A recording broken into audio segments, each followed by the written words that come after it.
Nos enseñaron que los regentes, virreyes, etcétera, etcétera, que vieron en la Nueva Granada, aceptaban todas las normas que le mandaban de España, pero no las aplicaban.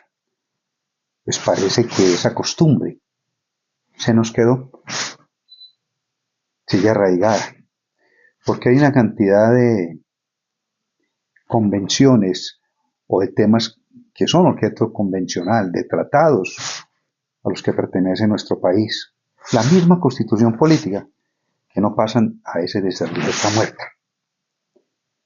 Voy a referirme solo a un tema de esos.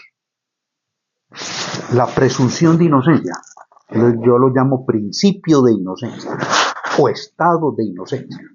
Es decir, a mí no se me puede tratar como culpable, sino cuando se me haya vencido en juicio. Y ser vencido en juicio es que ya no haya recursos, que haya una decisión ejecutorial.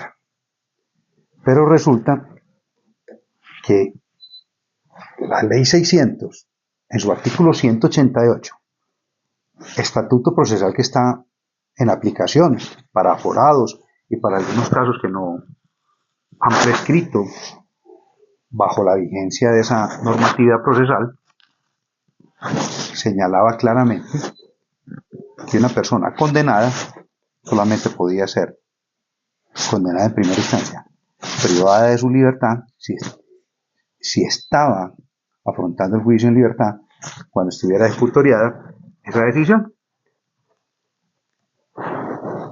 Sin embargo, el artículo 350 de la ley 450, frente al acusado no privado de la libertad, señala que si al momento de anunciar el sentido del fallo, ni siquiera al momento de emitir el fallo, el acusado declarable culpable no se hallara detenido, el juez podrá disponer que continúe en libertad hasta el momento de dictar sentencia.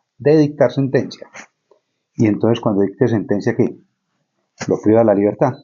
Si la detención es necesaria de conformidad con las normas de este código, el juez la ordenará y librará inmediatamente la orden de encarcelamiento.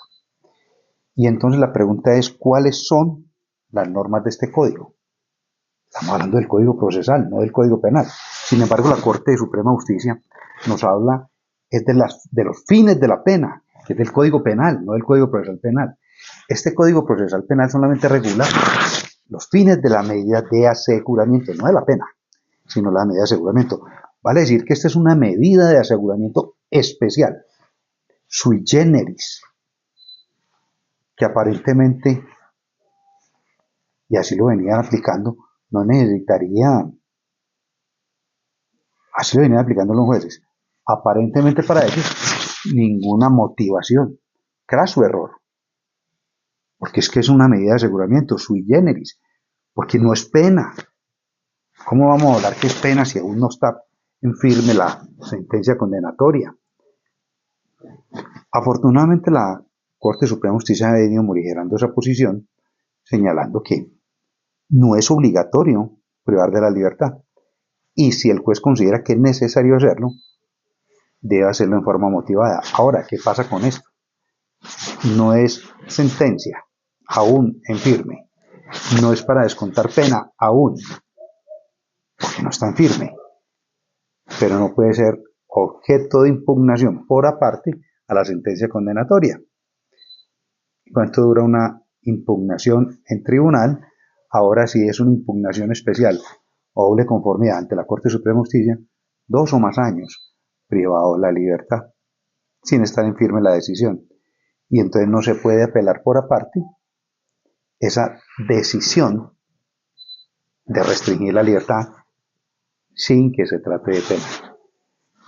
Mejor dicho, esto es un galimatías, como dice por ahí un programa muy popular. Estamos locos, Lucas.